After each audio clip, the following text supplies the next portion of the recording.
Gunmen in military uniforms stormed Tunisia's National Museum, killing at least 19 people, most of them foreign tourists. Visitors from Italy, Germany, Poland and Spain were reportedly among the dead in the noon assault on the Bardo Museum near Parliament in central Tunis.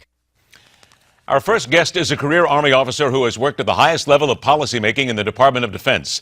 Now senior political scientist at the RAND Corporation. Welcome Rick Brennan back into MidPoint. Rick, always a pleasure to have you on the show. Thanks for inviting me, Ed. Rick, let's deal with what we know now. Tunisia earlier today said that they had found absolutely no terrorist links to the gunman in the museum attack. Now we have ISIS claiming responsibility in an audio message, but offering no proof whatsoever. Do we need to back up and not knee-jerk when these things come along every single time and always assume that it's ISIS? I don't think we can always assume it's ISIS. There are well over 60 Islamist militant groups in the world, and in Tunisia, the largest of which is Ansar al-Islam. And so the likelihood is that it's either Ansar al-Islam, ISIS itself, or perhaps even individuals who have gone from Tunisia to fight in Iraq and Syria with ISIS and then have come back. As you know, there have been well over 3,000 Tunisians have been part of the ISIS fight in Iraq and Syria. So there's this flow of foreign fighters that's going back and forth. And so we need to, I don't know that we can necessarily say that it's either one of those organizations at this point, but it's probably one of the two of them. Are we not almost looking at a case where many times you'll find that it wouldn't necessarily be ISIS, but ISIS has this excellent social media presence. They have it down. It's almost as if it's marketing by ISIS. Anything that's bad happens, ISIS is going to take responsibility for it, and these smaller groups are going to use the ISIS marketing message, if you will, basically to get their terror out there. How's that sound? I think that sounds great. I think that's exactly what ISIS is doing. Their effort is to try to show that they have established the caliphate and that they're able to influence things not only in Iraq and Syria, but also in other areas of the world. So to the extent they can claim credit for this, it's used as a branding image for them, and they use that for recruiting, and it's a very, very effective recruiting tool. And I think we also have to point out here that the tourists themselves apparently were not the initial targets here. Apparently, these gunmen were going after Parliament and a meeting that was there. They were turned away by armed gunmen there, by the members of the military. Then they simply went after anybody. While it always is something we have to understand, that tourists are targets because they're easy, don't you think we also have to understand that in many cases, these are groups seeking to create as much mayhem, as much murder as possible, simply because that is their mantra? That's true, but the other thing that's important to look at in Tunisia is that during the early stages of the Arab Spring, the Ennahda political party, which was a moderate Islamist political party, ruled Tunisia. Recently, there was a new election, the first handover of power, and the government that's in office today is more secular. So there are two things that could be taking place. One is that they are attacking this secular government as a way of demonstrating their disapproval. But the other one is to attack the economy, because the economy of Tunisia comes almost solely from tourism. So whether they got the parliament or they got the museum, either one of those would be undermining this new government, which is actually one of the bright points in the Middle East, and probably the only bright point that came out of the Arab Spring. Rick, 60 seconds and then we will talk about the Arab Spring, but you hit on a point right here. Attacking the economy and the culture. Is it not fair to say that that is always going to be a main target here of these groups when it comes down to major cities, major areas around the country? Hit people in the wallet and that will affect change. At least that's what they think.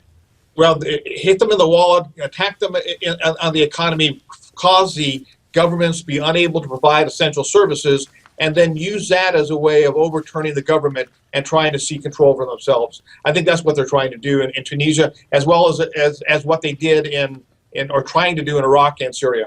20 seconds, and before we take that break, is Tunisia then a strong enough government at this point to push back on such attacks against their economy and their culture? Tunisia is strong. It will need assistance, and I think that, like many of the other countries in the region, whether it be Egypt or the other countries that we've been dealing with, they need U.S. assistance and U.S. leadership, and that's something that I don't think we've seen sufficient quantity of in the recent past. All right, hold tight for a couple of minutes here, Rick. You talked about this word. We're going to bring it up here, the phrase. Remember the Arab Spring, the hope, the positive nature of change in the Middle East, all of which now, in light of the attack in Tunisia, seems to be forgotten and buried with the bodies of dead tourists. But then again, what's the reality of that Arab Spring? How much of it still exists in the Middle East? We'll talk about that and more when we continue on MidPoint.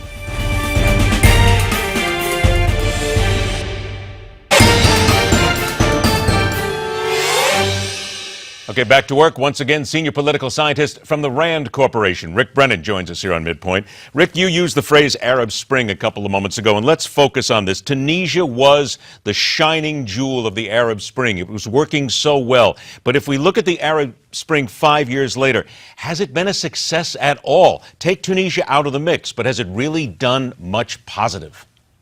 No, I think that it was great disappointment. If you look at what happened in Tunisia, again, it's the only one that's had any progress. But what occurred was that the organizations that had any type of coherence when that took place were all Islamist organizations. And so what you saw was, as it spread from Tunisia to Libya with Ansar al-Islam, the organization that was responsible for the Benghazi attack, the Muslim Brotherhood that ended up taking over in Egypt.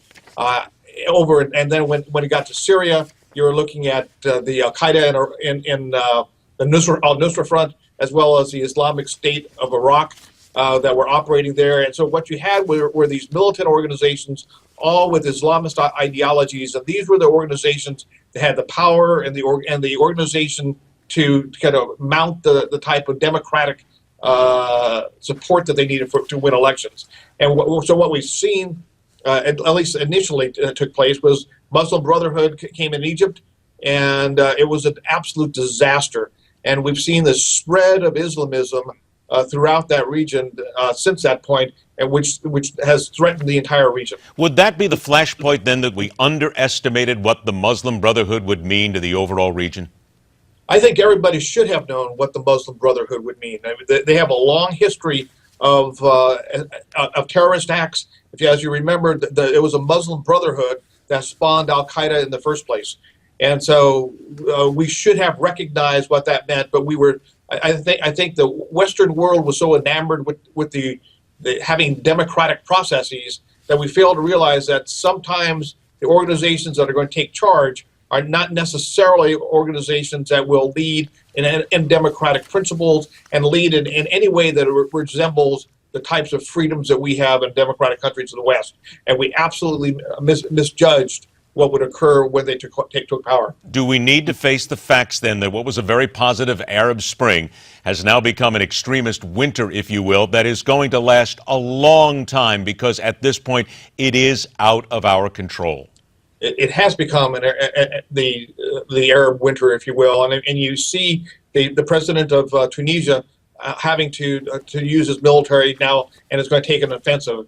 President al-Sisi in Egypt is in a major war with the Muslim Brotherhood and other forms of Islamists.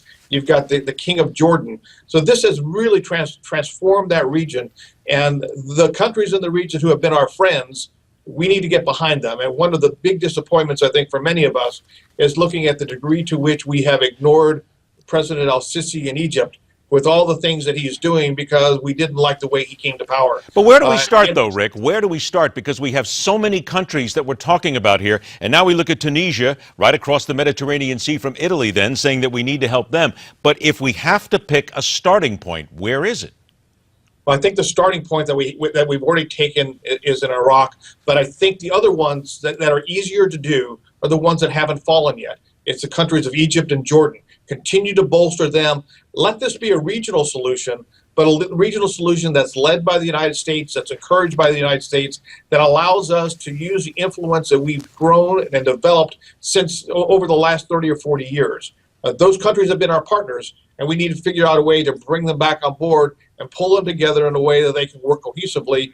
But it's got to take American leadership to do that. Rick, I only got about a minute left here, so let me switch gears just a little bit to another part of the world here and another issue here. James Clapper, Director of National Intelligence, has taken Iran and Hezbollah off the terror threat list here in America. Is that simply the wrong move at the wrong time? That's absolutely unconscionable. I can't understand how you could take the leading country of state sponsor of terrorism, Iran, off the terrorist watch list, and Hezbollah, that has been responsible for so many terrorist actions over the last 3 or 4 decades. They definitely have to be on it. This appears to be clearly a political move that's associated with the nuclear negotiations, but I think it's sending all the wrong signals to Iran and our friends in the region. Fair to say, and again, that's the point, isn't it? This is not necessarily what happens here, but it's the signals that it sends to the people in the Middle East as to what America stands for, yes? Yes, and the fact that our Sunni friends who are afraid of Iran, Israel, who is worrisome of Iran, look at what we're doing, and it makes it look like we're capitulating to Iran to get a nuclear deal when we really need to understand that the nuclear issue is important, but so are the other things that are happening in the region that Iran's doing. And I think this is absolutely a disaster for our long-term interests in the region and how we support our friends. We continue to make mistakes and not learn from history. Rick Brennan, always a pleasure to have you on the show, my friend. Thanks so much. We'll talk again soon. Thank you. All right, take care. Here's 2 words you don't hear much anymore when it comes to Americans and the right to vote: civic pride.